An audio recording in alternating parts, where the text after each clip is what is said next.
Ladies and gentlemen, welcome to another very special episode of Candid with RMP. And today I have with me Miss Zeba Khair, who is contesting for the post of treasurer in the upcoming Delhi High Court Bar Association elections. Hi ma'am, welcome to Candid with RMP. Thank you, Raghu. Thank you very much for having me here. It's a pleasure. Right, ma'am. So this is a question I often start my interview with, so that the audience can relate to the interviewee more. How has your journey from law school to practice been, ma'am? Talk us more about in detail.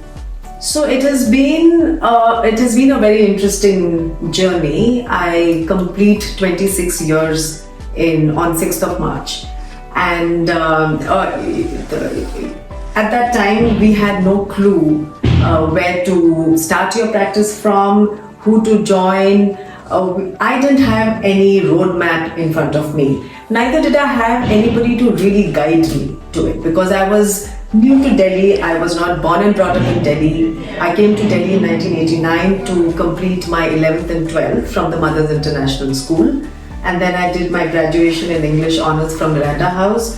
And then I did my law from Campus Law Center, Delhi University. So primarily I was living all the time in hostels, and I was not a Delhiite in that sense. So, but what I understood that, what is expected of me and what I really started dreaming of was to be in the courtroom. So even though my first break was with a law firm, and I thank the law firm to have trained me very well in corporate laws and advisory. At the same time, while I was there, I realized that I wanted to be in the court, because once you are a law student, you're a blue-eyed person, you're dreaming about arguing in courts, and you have seen all those typical courtroom dramas before that, and you wish to be there. So I then, after about 9 months of working with a law firm, which was a very cushy job for a beginner, I dropped everything and I went and started right from scratch, which is 30,000 courts. I was lucky to get a senior who was happy to have me as part of his chambers, which was already overfull. But I told him that, look, you have that little stool over there, I will sit there, but at least give me some space. I want to start from there. Because by 9 months of having worked with the law firm, I got feedback from my friends, my colleagues, who some of them, when they went to the Supreme Court or the High Court, came back and said that, really what we hear around is that district court practice is where you should start your profession from. And yes, I did meet with other senior lawyers who also advised me the same, and I said very well. So I did that. I made the plunge and I went to the district court, horrified in the beginning because we didn't have very good court complexes. There was in fact very unhygienic toilets, and the chambers were small. You had all kinds of people that you were exposed to, because you had litigants, you had people coming in, you had convicts, you had under trials, you had all kinds of people, in the complex, in the courtrooms, in the busy corridors. And at that time, we did not have so many district courts. So 30,000 was primarily the court where, the entire Delhi civil cases were handled, while Patiala House was where you had the criminal cases being handled, and Karkarduma was primarily for the labor law courts. So it was very tough.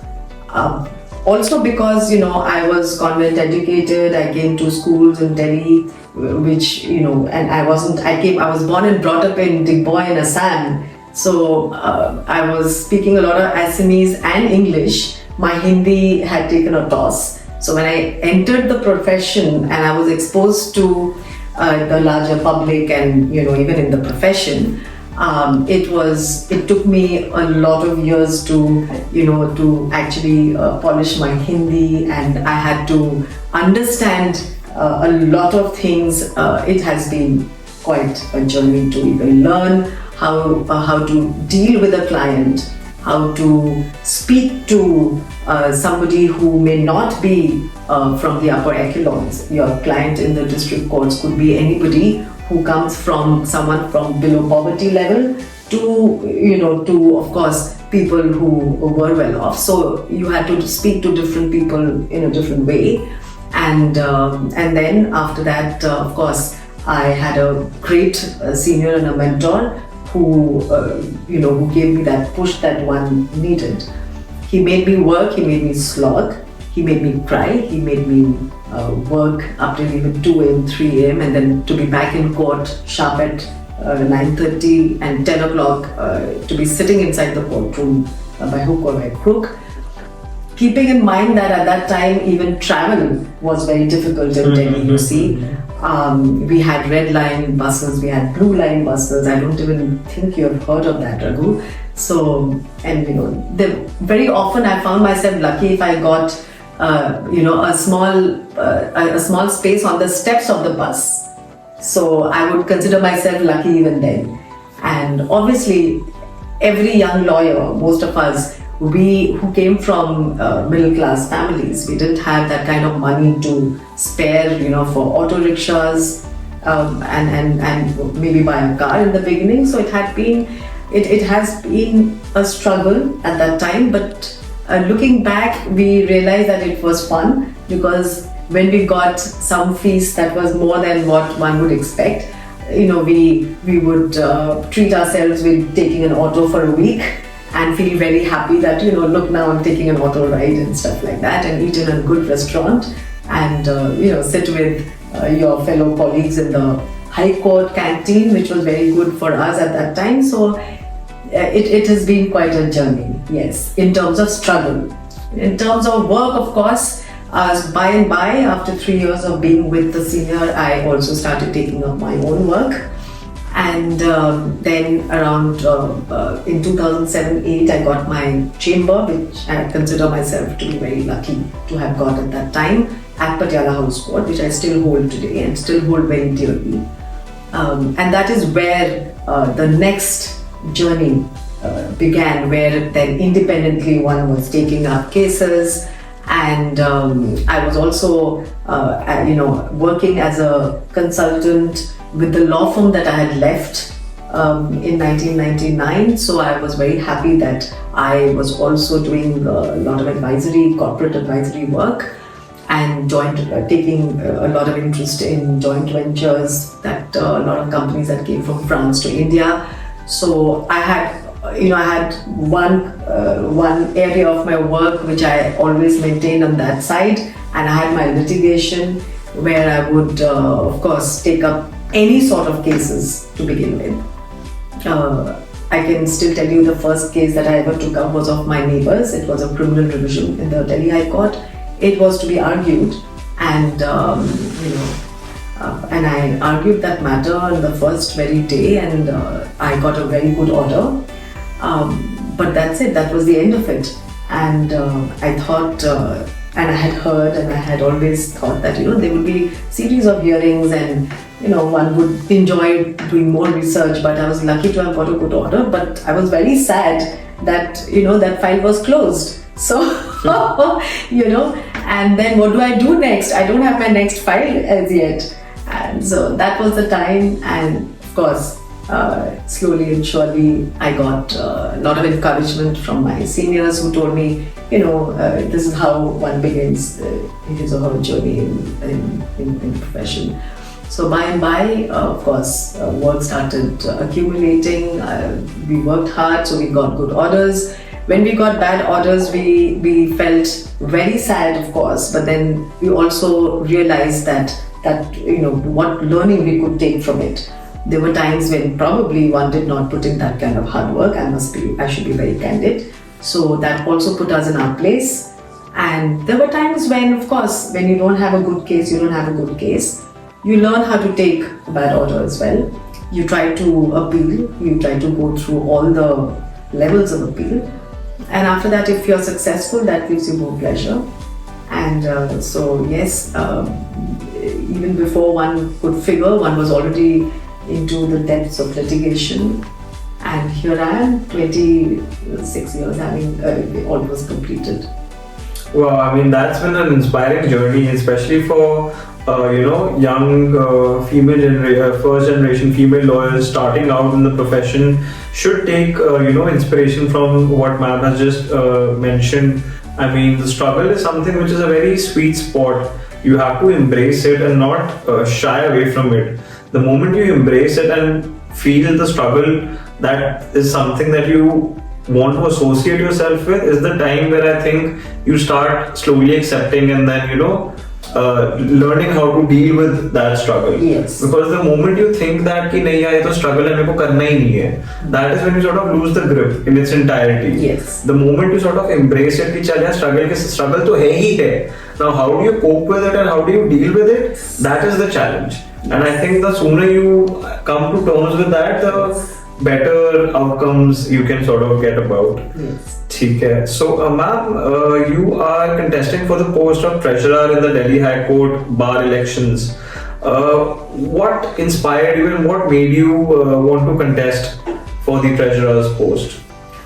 Raghu, I have been part, like I just said, I've been part of litigation for the last so many, 2 or nearing 3 decades now. And as a lawyer, and the aspirations that we have as lawyers, I felt that whatever the bar associations have done till now have been stupendous, have been really good. They have actually achieved a lot. We've had several new different courts that have come up in the various districts, forums.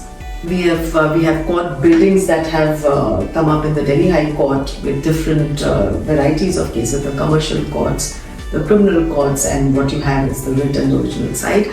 Of course, there's been a lot of work done by associations, but what I felt is that that we needed. It was high time that we needed newer ideas.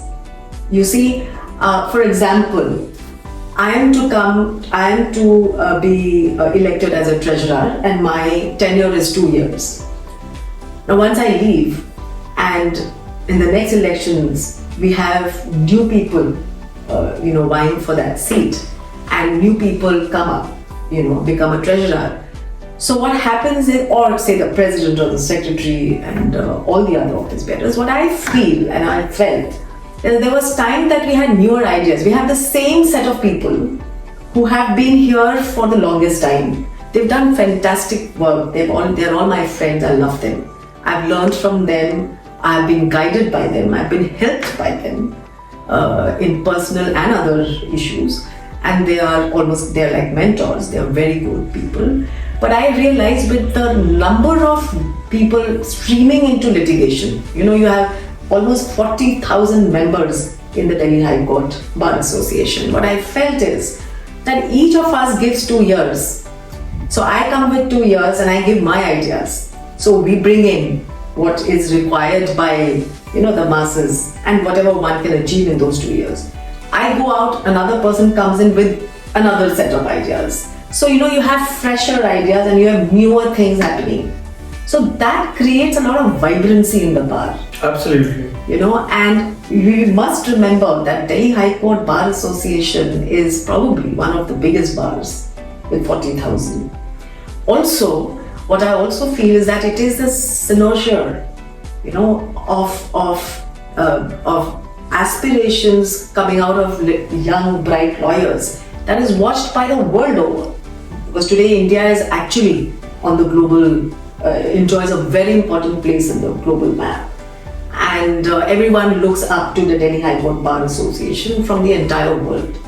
You have, because of our development and our aspirations to become one of the, developed nation, is what Modi ji has also in his main, as one of his main agendas, is to make India an economically developed nation. What I felt is that the bar associations also need to be at par with it, and if we have say 15 to 20 1,000 lawyers today in the Delhi High Court Bar Associations who are young people. What they need primarily is a lot of working space. They need to be felt, they need to be made to feel as part of the association, and not just take a membership because it has become mandatory, and after that you feel left out because you always feel you're so young, you can't be part of it. But it's not like that. Every person who steps into the first day and takes membership, to the person who's retiring voluntarily from the profession and says, I will not work anymore, every single person needs to be felt inclusive, included. And so inclusivity is the key. Absolutely. Yeah. And having said that, we need, of course, spaces for people to work, because we're spending the brightest and the most energetic part of our days in the court. And if we are waiting for one matter, I'm talking about on an average, if you have youngsters and you have everybody who are seniors, if we have one matter in a day that I'm waiting for, and if it takes up almost 6 hours of my being in the court complex, and I should be able to utilize that time, to the best of my ability, because I may not at that time have an office to go back to. And I also need to prepare for the next day. The libraries are a very small space. And today, even though we don't see the place thronging, it is because everybody already knows that there will be no space if we go. So I feel that, we need, and it's a huge, for example, when I entered the profession and I had just the main court building, I did not even in my wildest dreams think ever that there is space for another criminal building to come up. I had no idea that we had space enough for a commercial court building to come. I had no clue that in some time we'll have the S block, which is an extension of the chamber block. Even before that, the block 3 and the block 2. So it's all about how you endeavor to beg for space from the government and to ensure that it is very well utilized. So up to now, it is utilized in the form of courtrooms, yes. But we need more space for lawyers, and lawyers of all standing in whatever manner, and make it less economic and to make it economically viable. So that is one of the main things. Second, of course, is that when I said to inclusivity, what I mean is that, other than having seeing what you do in a court, which is you just go to the courtroom, you argue your matter and you go back home. I think to be felt as part of the bar, you need more activities. You need sports, more activities like sports and competitions, and like for example, we very recently had a badminton tournament. It was called a Premier League, comprised of lawyers, different groups of lawyers. So that is a very healthy and a very good way for lawyers to bond with each other. Sporting activity is something which keeps your adrenaline on the high. You need to be stress-free. It's a stress reliever, and makes you a better professional at the end of the day if you are able to manage stress due to that. So you have sporting activities, you have talented people in the bar who can paint well, who can sculpt well, I would think, who can sing well. They can be a dramatic society, they can be, so in this manner there'll be a lot of bonding. You have the S block, which is so beautifully built, you have a lovely auditorium. You can make it more vibrant by continuously having programs there, continuously having such activities. So it keeps people to bond, to help people to bond, to know each other better, because you're spending most of the time there. So for me to take up a passion and not, would be very difficult. I have to actually, think of how I manage my time and days. Whereas if I can showcase it in the premises, if every now and then a singer gets an audience and, or some other activity, it's always a welcome thing, No, I think you're absolutely right, because I have personally seen a lot of artists who are lawyers and lawyers who are artists, And there's no bigger pleasure or joy for an artist to be just welcomed by the audience that he or she is performing for. So, and I believe that the Esplor Auditorium has that space and those amenities to actually provide a platform for those young artists to actually go out there and perform. Because sporting events are chalo one thing, कि sports तो चलो आप करा ही रहे हो. There's futsal, there's badminton, there's cricket, and so forth. There's hockey, there's basketball, there's badminton,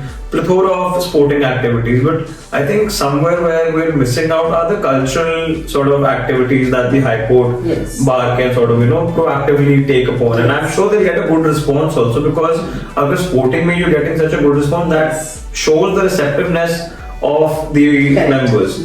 So if the members are receptive in that sense, then I think for a well organized cultural event, I'm sure you'll get a good response. Yes. Moving on to the much talked about reserved posts during these elections. The Supreme Court had reserved posts in the Supreme Court Bar Association elections, which in turn was challenged, and the High Court Bar Association posts were also reserved for 3 particular posts. Talk us more in detail, ma'am, as to why it was necessary. Was it necessary? And if it was, then why was it necessary? And how does reserving posts for women in such a dynamic sort of setup make or break the status quo? So I knew that you will ask me this question, and I'm very happy to speak about it. So if you just look at a bar association at any given, the members of the list of the members of the bar association at any given point of time, whether it is BCD, Bar Council of Delhi, or whether it is the Delhi High Court Bar Association or the district courts, from the inception, you will find there are hardly any women in the main posts. And in the executive too, you have one which is it is reserved for, in any event, that post is called lady member.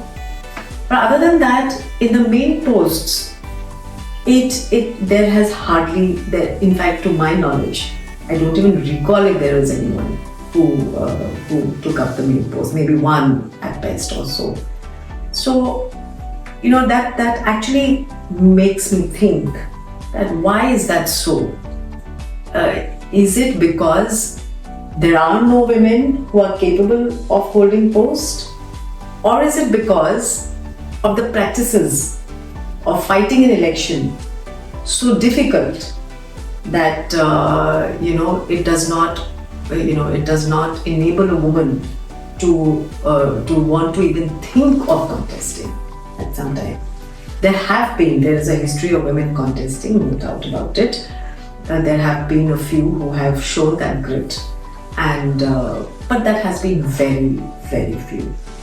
And in the main posts, I'm very surprised that even when I was going to contest elections this time, I only jokingly said, when somebody asked me, which post are you going to contest? I said president, and then everybody started laughing.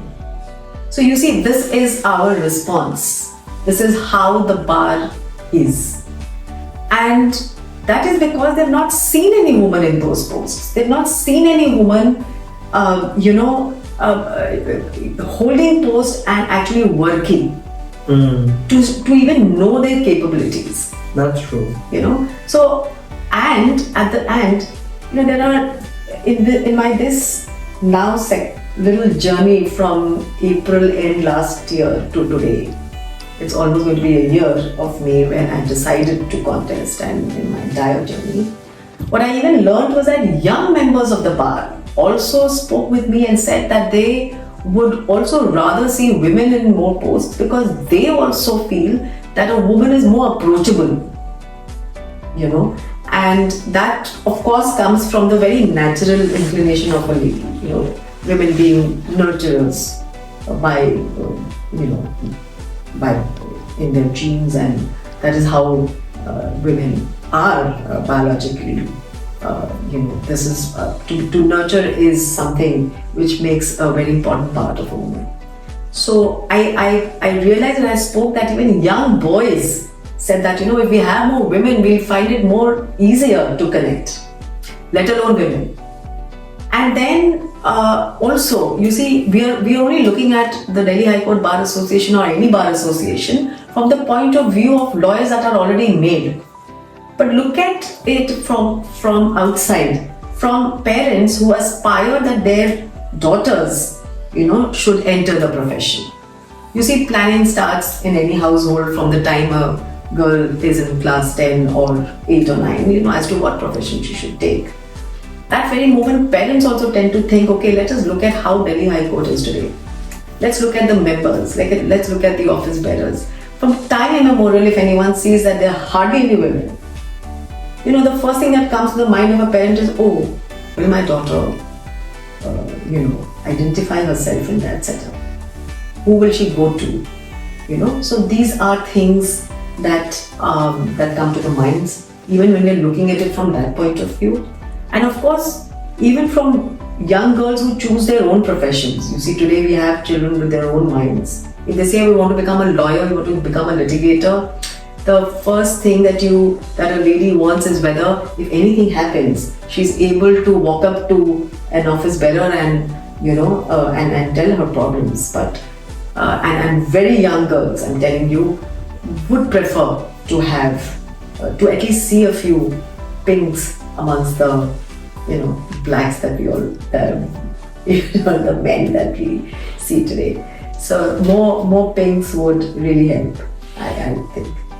So, talk about inclusivity. I mean, there's nothing better than to get more sort of gender equality in the existing status quo. And I'm a firm believer of, if you give an equal opportunity for the women to contest for those posts, and even if you reserve it to, let's say, some extent, it gives those women more sort of leeway, or just that extra edge. I would say if they were thinking before कि चलो should I contest or not, is it going to be a reserve post, once it's made a reserve post, they're bound to just go out and कि चल जो होगा देखा जाएगा, let's give it a shot and see. So that sort of spirit that is there now, कि let's give it a shot and see, has opened up more avenues through these reservations, is something that I believe in. Absolutely. Goes without saying.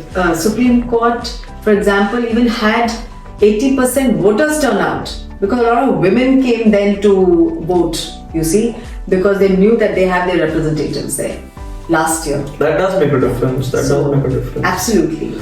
So, talk us more about your initiatives as a part of your campaign. Like, you had started these small video conferencing initiatives like Zeba Khair, whereby different members would virtually join ma'am's live sessions, taking in the bar rooms. And she would talk about a particular area of law or a particular judgment that had been delivered, the latest judgment. So, usse bhi, the response that you got must have been, really encouraging for you to do more of these initiatives and, take on more initiatives such as these. Talk us more about that period of journey. Yes. So, like I said, last year, end of April was when I decided that I would like to contest.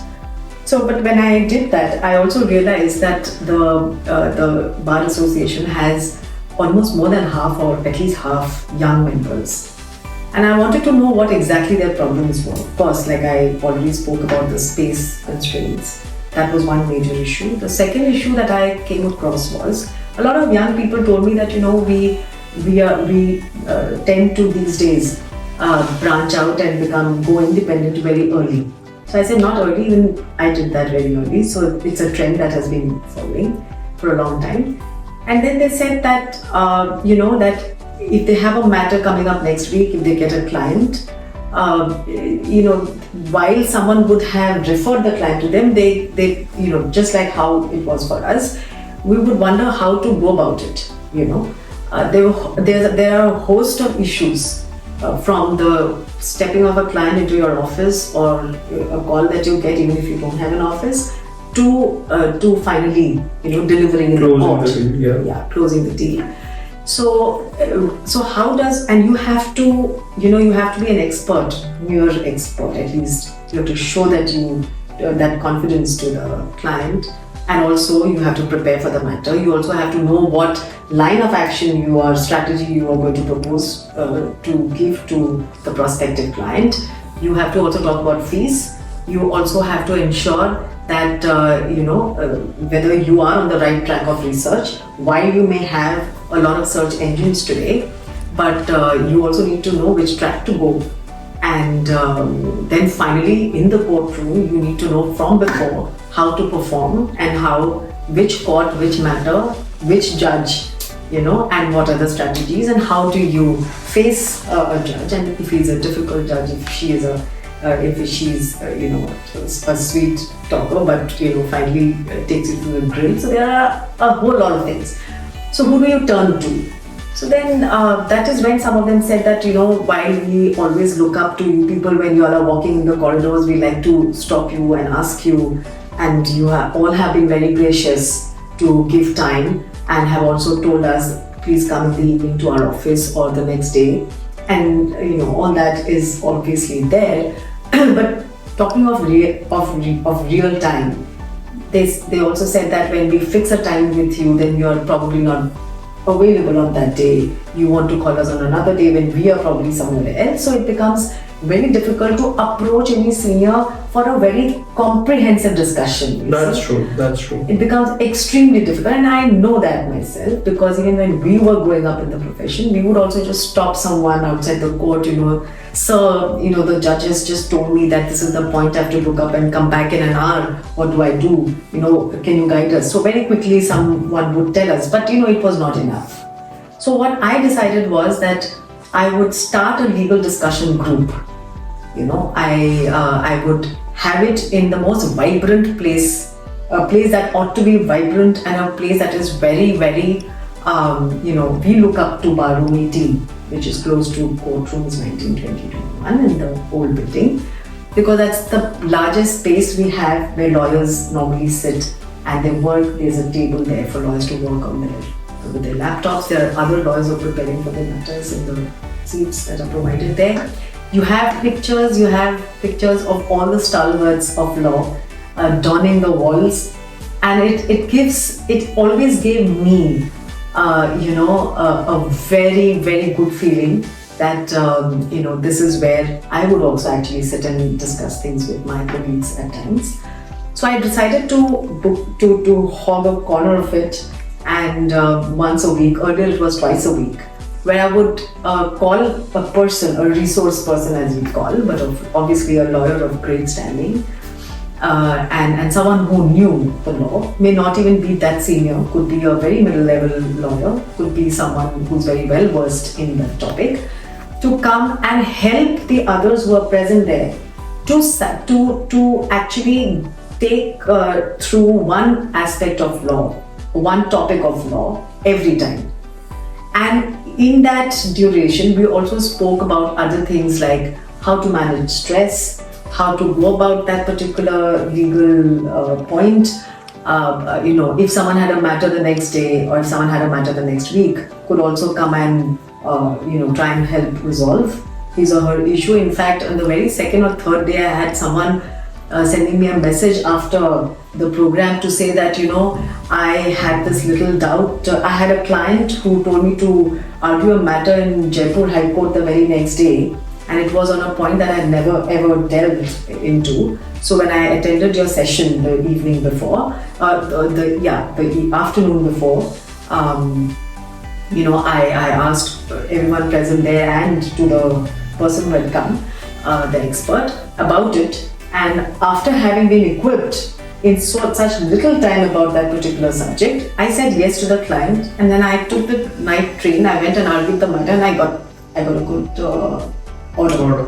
And he came and wrote a long message. Wow, that must have felt nice. That felt so good, and it was so kind.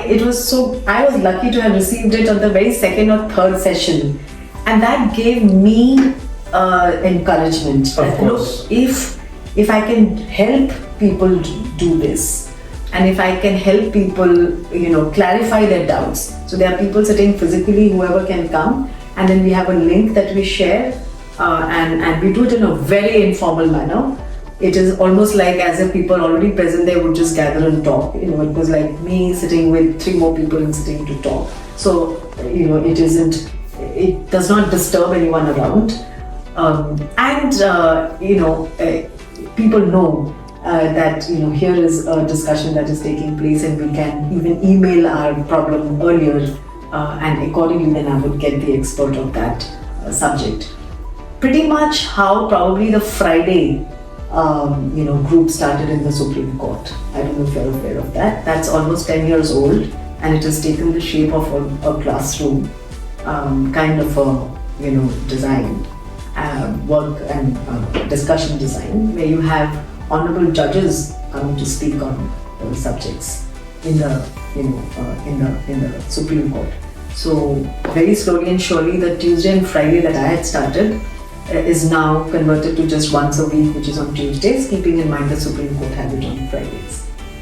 So talking more about the encouragement part, I remember when I started these national legal groups, I received a postcard, and that postcard had a very sort of nice message which sort of said that we've never actually met, but your initiatives have been very sort of amazing, and you've always helped out and looked out for the legal fraternity, especially for the young, because at the first instance, the lawyers that are coming from outside Delhi wanting to establish a practice in Delhi, it's if it's an uphill journey for us, it's a double uphill journey for them. Absolutely. They are looking for a place to rent, they are looking for a chamber to join, they're looking, if they're going independent, for an office space to look out for clients to come. And if you made their process sort of somewhat easy by connecting them with the right people at the right time, they ought to remember you for the rest of their lives. Absolutely. Which was my endeavor as well. And I remember receiving a postcard in the time and age of WhatsApps and LinkedIn messages. I remember receiving a postcard on my mailbox, and I opened it up, and there was a nice message that was written out, and I still have it boarded on my notice board. So I mean, when you get such reinforcing sort of messages from the people that you've been working selflessly towards, you want to do more. Yes. It encourages you. Absolutely. So I have promised everybody that yes, whatever be the outcome of the election, I will continue this.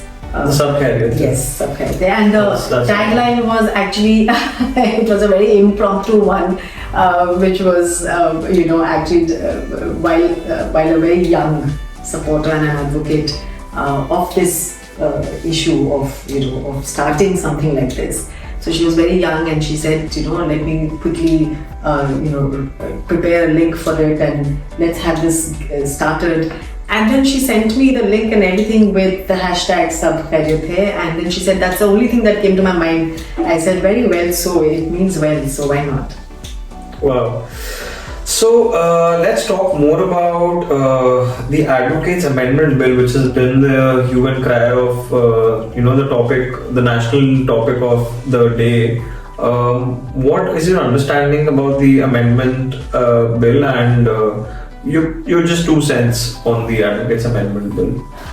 Well, I think some parts of it is little stringent in terms of especially the outcome of a disciplinary committee order, which says that look, the litigant who got that advocate to the disciplinary committee will have the right to initiate whatever case for, and then maybe a case for compensation, etc., which I feel is a little, which anyway is available to any litigant, and they generally do that. But it is open. Whatever legal remedies are there under the law is already available to them. But of course, till now we don't really come within that bracket where where an advice is given which is not to the satisfaction of the client, that it involves just like in the West, that it will implicate the lawyer. There are several reasons I feel it should not be there, because first of all, in the various kinds of laws that we have today as a strategy. And strategy can be for various reasons, maybe for speed of work, for the requirement of the client. You could actually advise one road, one particular kind of case that you can fight, whereas there are 3-4 kinds, different laws that you can actually advise that person to go. But ultimately, if what you have strategized and what was accepted by the other side, if it does not culminate in a good order, suddenly you are bombarded with this, that, but why didn't we file that, and why didn't we file the other thing, and why didn't we do? So it becomes very difficult, you see, to navigate that and to actually bring it all inside a box and to say that, oh, this advice was wrong.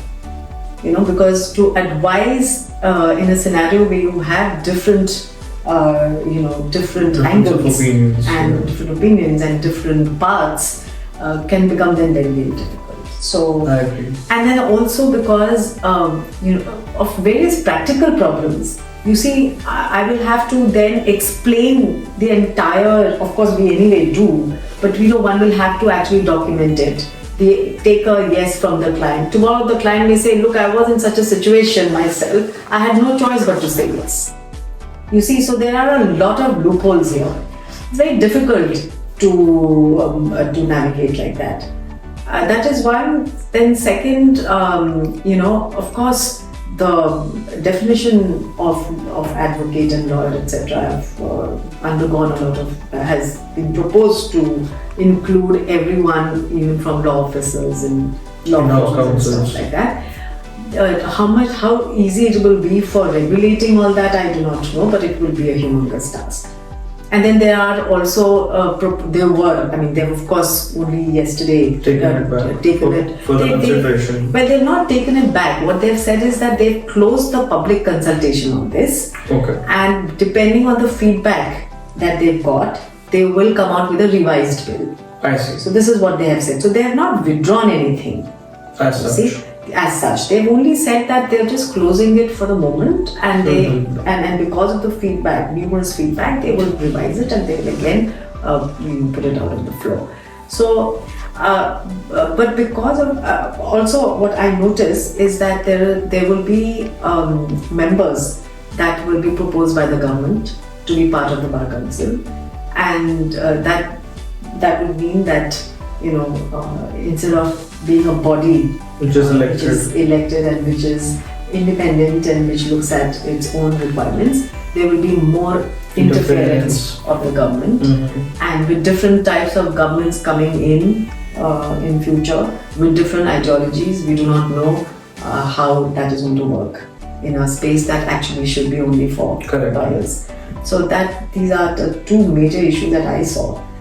Some are pretty good, which I felt. While we criticize it, I would also say that some parts of it are very good, which is to regulate the law schools, to ensure that lawyers don't, that their certificates are viewed, frequently, to make sure that they are all practicing lawyers. But then there is also one proposed amendment which I did not confirm with, which is that they also said that bar associations, first of all, it becomes mandatory for every lawyer to become part of the bar association. Slowly and surely we are moving towards that anyway, so that is not a bad idea. But what I realized is that what I read was that the bar council would also, the bar association will also see which lawyer does not have a practice or is not practicing, will scrap it off its rolls. Now I feel that is very bad, because I could take many years to get my first case, or my second case. It is not also, it'll be very difficult for anyone to know to regulate that. So I feel all that, to my mind, is not required. Unnecessary, there will be a lot of complications in implementing it. So it should be easy, it should be short and sweet and curt.